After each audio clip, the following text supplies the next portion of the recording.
అయితే ఈ ఎంటైర్ మీ కెరియర్లో పర్టిక్యులర్ రోల్స్ పర్టిక్యులర్ ఇవి చెయ్యాలి అనేవి ఏవైనా ఉన్నాయా? అంటే ఇప్పుడు ఈ ఏజ్లో నేను స్పెషల్గా చేసేది ఏం ఉండకపోవచ్చు. మదరు, అమ్మమ్మ, జేజమ్మ.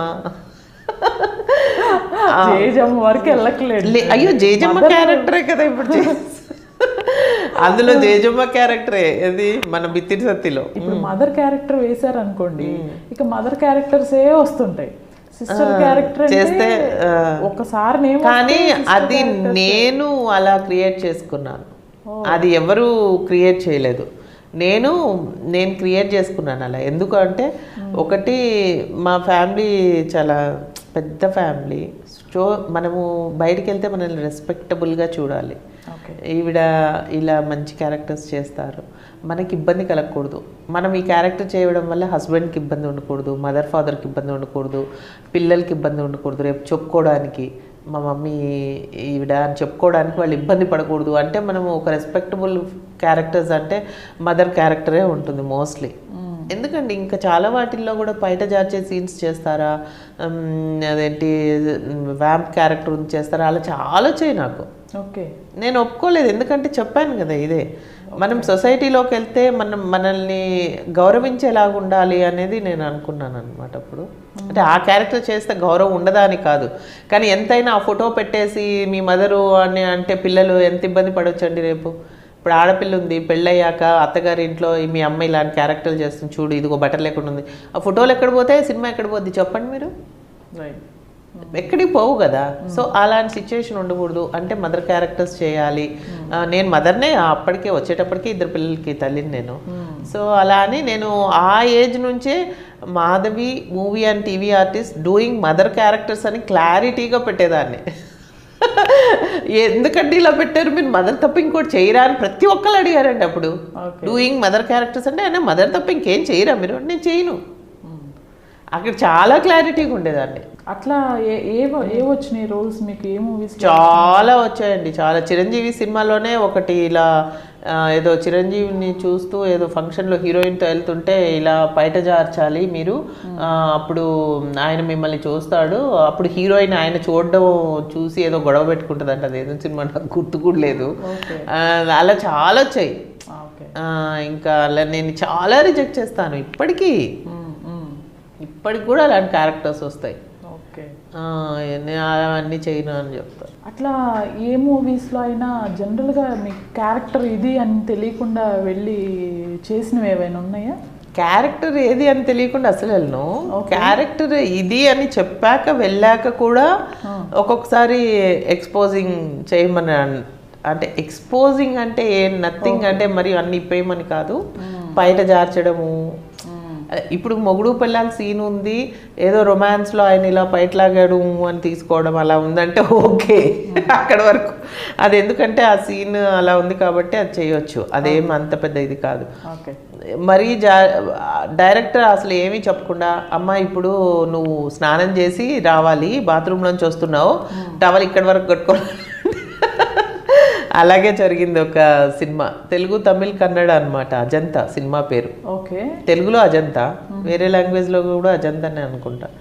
దానికి తిరుమల వాళ్ళని డైరెక్టర్ గారు. అది కాదంబరి కిరణ్కి వైఫ్ క్యారెక్టర్. నేను స్నానం చేసి రావాలి, ఇప్పుడు బాత్రూంలోంచి నువ్వు ఇలా ఇక్కడ వరకు టవల్ కట్టుకొని ఇక్కడ ఇంకో టవల్ కట్టుకొని రావాలని. నేను శారీ కట్టుకొని ఇట్లా టవల్ వేసుకొని, నువ్వా డైరెక్టర్ నేనా? కానీ నేను అలాంటివి చేయనండి. మరి మీరు ముందే చెప్పలేదు కదా నాకు, నేను చేయనంటే ఎంతో చెప్పారు. అది ప్రతి ఒక్కరు వచ్చి చెప్తున్నారు, ఏమవుతుంది అదే నథింగ్ కదా, టర్కీ టవల్ ఇక్కడ వరకు కట్టుకుంటావు నువ్వు అంతే, ఏమవుతుంది అది ఎవరిని రావద్దంటాను, ఇక్కడ చేయొద్దంటాను, కెమెరా ఉంది కదా, ఎవరు రాకున్నా కెమెరా ఉంది అది చాలదా అండి. అలాంటివి నేను చేయదలుచుకోలేదు, నాకు ముందే చెప్పలేదు కదండి మీరు అంటే. చెప్పేది ఏముంది, ఇది నార్మలే కదా, స్నానం చేసే వాళ్ళు అలా కట్టుకున్నారు, హీరోయిన్ వరకు ఓకేనండి, మదర్ క్యారెక్టర్ ఎవరన్నా అలా కట్టుకొని వస్తారా అన్నాను నేను. అలా కట్టుకోను, కావాలంటే శారీ ఇక్కడ ముడేసుకొని స్నానం చేసినట్టుగా టవల్ వేసుకొని వస్తాను, శారీ కట్టుకొని అంటే లాస్ట్కి అలాగే చేసుకున్నారు. ఫైనల్ అయింది లాస్ట్. నేను చేయను నేను వెళ్ళిపోతాను అని చెప్పేసాను. మరి అన్ని రోజులు చేసింది ఏం చేసుకుంటారు. ఇప్పుడు ఇదంతా ఓకే, అయితే మాధవి అనే పేరుతో కూడా మన ఇండస్ట్రీలో ఉన్నారు చాలా మంది ఉన్నారు కదా, కన్ఫ్యూజ్ అవ్వరా? అవుతారు. ఎక్కువ మిర్చి మాధవి గారికి నాకు కన్ఫ్యూజ్ అవుతుంది. ఓకే, నేనే ఇస్తుంటాను వాళ్ళకి మళ్ళీ ఆవిడ నెంబరు. మిర్చి మాధవి గారు నాకు చాలా క్లోజ్ ఫ్రెండ్. సో ఆవిడ నెంబర్ అంటే ఆవిడ అనుకోని నాకు చేస్తే మాత్రం నా నెంబర్ ఇస్తాను, ఆవిడ నెంబర్ ఇచ్చేస్తాను. ఈ క్లాసికల్ డాన్సర్ కూడా కదా మీరు, ఈ పర్ఫార్మెన్స్ ఎక్కడ ఇవ్వటానికి స్కోప్? చాలా పెర్ఫార్మెన్సెస్ ఇచ్చానండి నేను. దూరదర్శన్లో సో మెనీ బ్యాలెన్స్ చేశాను, నేను స్టేజ్ షోస్ చేశాను. అంటే మ్యారేజ్కి ముందర, మ్యారేజ్ తర్వాత అసలు నేను ఆ ఊరు తిరుపతి అనమాట, తిరుపతిలో నేను చేసేది. ఇక్కడ వచ్చాక నాకు ఏం తెలియదు ఎక్కడ చేయాలి ఏంటని. పాపకి నేర్పించేదాన్ని, పాప వాళ్ళ డ్యాన్స్ టీచరు చెప్తేనే ఆవిడతో పాటే డ్యాన్స్ బ్యాలెల్లో చేశాను. నేను నా కూతురు ఒకే బ్యాలెల్లో చేసేవాళ్ళం. గుంటూరు నేటివ్, హైదరాబాద్లో సెటిల్ అయిపోయారు. ఈ మదర్ ఫాదర్ ఏం చేసేవాళ్ళని? మా డాడీ రైల్వేలో వర్క్ చేసేవాళ్ళు.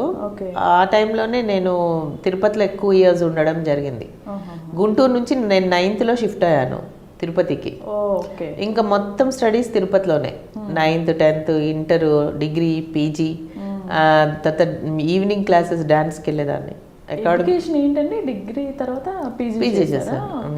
దేనిలో? ఇంగ్లీష్లో అండి.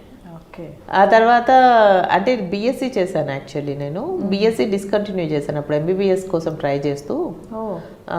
ఆ బీఎస్సీ నేను హోమ్ సైన్స్లో జాయిన్ అయినప్పుడు నా క్లాస్మేట్ రోజా అప్పుడు బీఎస్సీలో.